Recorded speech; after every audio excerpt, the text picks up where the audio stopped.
أن الآخرة لا بد يوما آتية، كل الخلائق حاضرة، كل السرائر بادية.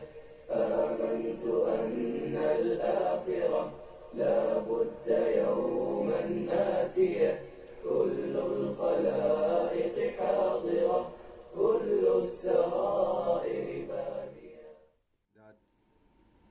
It's about paradise. And I find it a very beautiful explanation by a guy called, a brother of Islam called Muhammad Ali. They have also YouTube channel that called the Muslim Lantern. Yeah, a Muslim Lantern. So, and I like the way he explained things. I always watch his videos, so I want to react to this video how he explained, because somebody asked him about paradise, whether a woman asked him, she want to know that the paradise, is it only for men or women? And his explanation really is something that I have to share with you guys, maybe for other people who didn't see that video. So before we start, I just want to say to you that this channel need your help and need your support. So you need to really try to subscribe to this channel, share it to other people, especially this story about paradise is something that people would like to know. So without any further ado, let's go straight to the video. I guess the first question I would be is, it seems like in all the depictions of heaven, it seems, from what I've heard, and I haven't read through everything, but it seems like very sexualized, and I'm just not sure how I feel about that. You're saying the description of women in heaven is sexualized. Is that what you say? No, just like the entirety of heaven. I don't know. The entirety of heaven is sexualized. There's a lot of descriptions, like there's lots of food and there's lots of women, and I don't know, maybe it's just, to me it feels like it's missing Allah, which should be the point of heaven. I really don't know a ton though, so like, go ahead.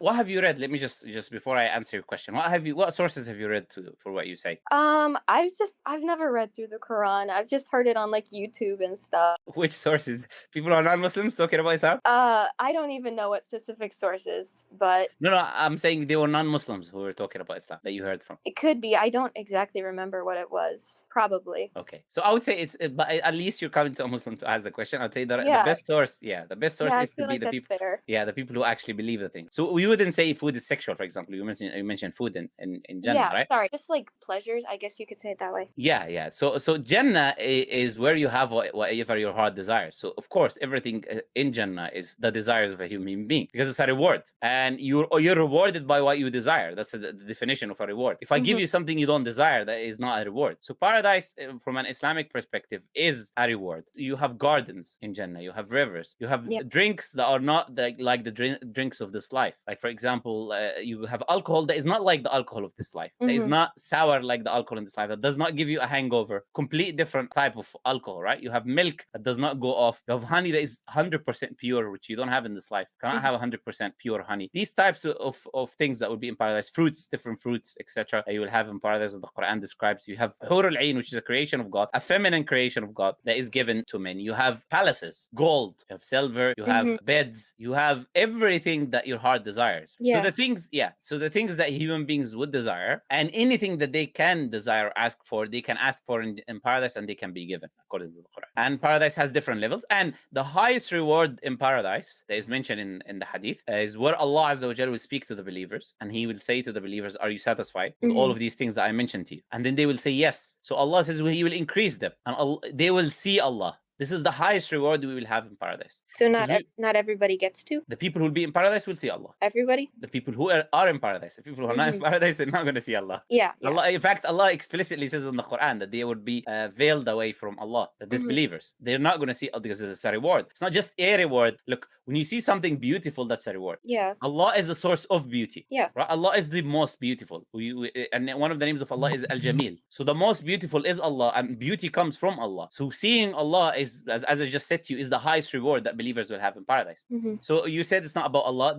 When you see Allah in paradise, is actually, as the hadith says, the highest reward that we'll have is to see Allah in paradise. Yeah. But as I said to you, it's a place of reward. Look, in this life, if you know a bit about Islam, for example, if you heard about Islam, whatever you heard maybe about Islam, because you might know some of these rules of Muslims they don't have intercourse before marriage, for example, right? Muslims don't drink alcohol, they don't eat pork. So you hear about prohibitions in this life, things that Allah prohibits you. You stop them, you don't do them in this life because Allah prohibited you from doing them in this life, and Allah rewards you in the afterlife by giving you what your heart desires. You get the point? Yeah. So paradise is a place of reward, and if you agree that paradise is a place of reward, then it would make sense for you to have your desires there. Does that make sense for your question? Yeah, it does. I also had a question about when it talks about heaven for women, and it says like there's not any mention of it, and they say that they have this saying that if you don't, when there's silence on a subject, it means, I don't know. Yeah, I'm coming. Hold on. Sorry, that was my sister. No, it's all right. It's okay. No problem. And I'm smiling about what you said because I find it funny. You know, the reason I find it funny is because when you know something's completely false and someone is telling you something, it sounds amusing. You get what I'm trying to say, right? Yeah. So look, the description of paradise is genderless in the Quran. There is no description for men and description for women. So the Quran does not differentiate in the description of paradise for men and women. Everything I mentioned to you, rivers and food and all of these things and seeing Allah, that's all for men and women in paradise. Allah Azza wa Jalla says in the Quran, and whoever that believes in Allah and does righteous deeds, believing men or women, Allah will reward them. So but what about the whole concept of like the Huraline or whatever they're called? Yes, Huraline, yes. Yeah. Yes. What's up with them? Isn't that gendered? That's gendered, yeah. Paradise is not about Hur al-Ain. Paradise is about what your heart desires. And Allah created men and women differently. The physiology of men and women are different. For example, most women, and probably you would agree with me, they would desire to be with one man that they love and admire and they respect. Would you agree? Yes. Or do you think that most women want to be with multiple men? No, I don't. Yeah. Think so a woman's psychology is that she wants to be with one man that she's loyal to, that she respects and she loves and she admires. But the nature of most men that they want multiple women is the nature of a man. So when you talk about the types of reward, this specific reward that you ask about Hur al-Ain, it will be in accordance to the physiology of men and women. But that's the only example that you can mention. Do you know what I'm saying? And Allah says in the Quran, لَهُمْ مَا يَشَاءُونَ فِيهَا, for them whatever they will, for them whatever they desire in paradise. So if women, they do not want multiple men, why is it a problem for them not to give multiple men? You know, for me, I don't. Yeah. I'm not saying that women want that. I was confused. No, I'm just saying. It's not you. I'm not addressing just you because this is a claim that a lot of people make. Yeah. For me, it's just ridiculous for someone to say that. Look, they don't get this, but they don't want this. So why would they get something that they do not want? Yeah. Right? But they get what they want. That's the thing that Allah says in the Quran. Man or a woman, you get what you want. And everything else I mentioned is for both men and women. Okay, I guess I thought the whole concept of like, not even just the women, but like the gardens and the food and everything was just for men and there wasn't any mention of things for women. I was like, well, that's a little... Imagine, I'll tell you something interesting.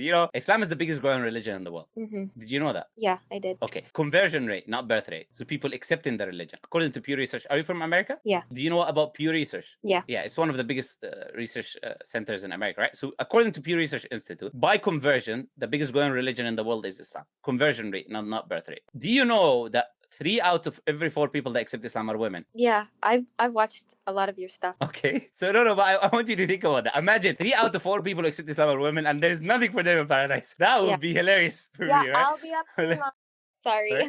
No, it's okay. So what we're saying is this: like paradise is not gender specific; it's for both men and women, and they will get the rewards in paradise. Whether it's a woman or whether it's a man, they will get rewarded in paradise. They will have what they desire. But obviously, get to paradise first. That's the point. When you get to paradise, you can ask these questions like which specific type of reward you will get. And Allah Azza wa Jalla says that the people will not want to move away from paradise, which means all of the desires will be fulfilled. Allah says in the end of chapter 18 of the Quran, لا يبغون عنها حولا. They do not desire to turn away from their current state. They don't want any change in their state from the complete fulfillment that people will have in paradise. Does that make sense? Yeah. What paradise is.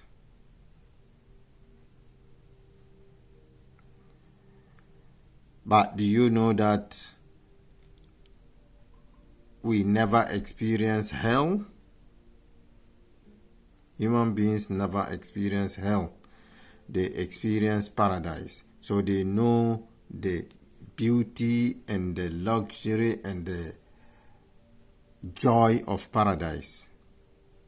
So that's what Allah show us, paradise, to come and search for it and then come back. So before you come to this world, you already know what paradise is before you come to this world. Don't forget, Adam alayhi salam was in paradise. Allah showed him everything so that as a human being we see it and then we can come and work for it and then come back. But Allah never show us hell. But He tell us there is hell if you do bad beyond imagination. There is a place where you will be punished, and that's hell. But today is about paradise, and paradise is a place where, like we as a human beings, we have, we are made hollow. We rush too much on things. Rush. Everything is for me. We want everything for us, for ourselves. But in paradise, there is nothing like that. The moment you get to paradise, all that type of fatigue, jealousy, rush, is all taken out of your system. You are not sitting down and think, I'm bored. I don't like it here. Or no. Paradise, when you get there, Allah said, you will not want to go. Yeah. You see the luxury cars and the luxury aeroplanes and then the shipwrecks that we see around the world, and we call them like hotels and all this. This is paradise. This is just a drop in the ocean. Then the paradise of Allah. Paradise, when you reach paradise, you realize that, wow, this is beyond imagination. Everything that you can think of in this world is just a small drop that you are going to get when you get to paradise.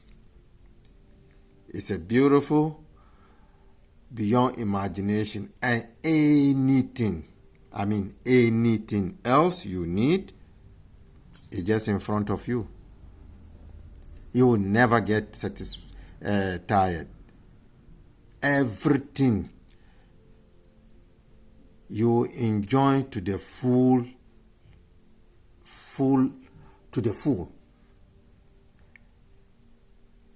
and you will always be satisfied. Anything you need, you will be satisfied 100%. So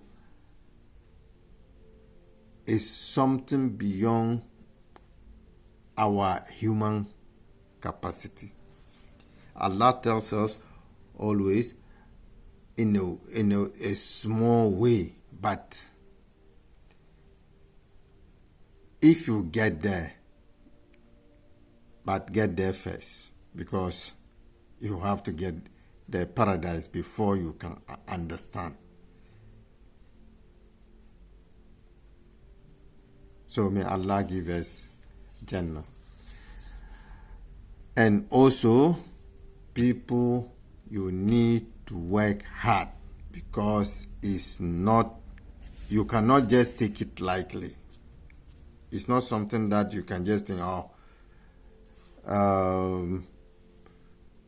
I'm a good person, I don't kill any, I never kill anybody, and that that is not the case. To get paradise, you need to work hard, you need to worship Allah, and you need to do good. All these rich people, millionaires, billionaires, they all thinking only about themselves. This is their paradise. Allah said, if you want the paradise of this world, that's up to you. But if you want the Jannah of Allah, then you have to forget about the paradise of this world. Thank you, brothers and sisters. Share this video, like it, and subscribe. Support this channel. Thank you. Take care.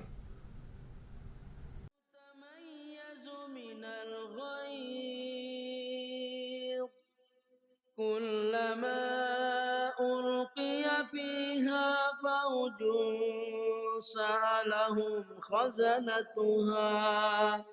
سألهم خزنتها ألم يأتكم نذير قالوا بلى قد جاءنا نذير فكذبنا وقلنا ما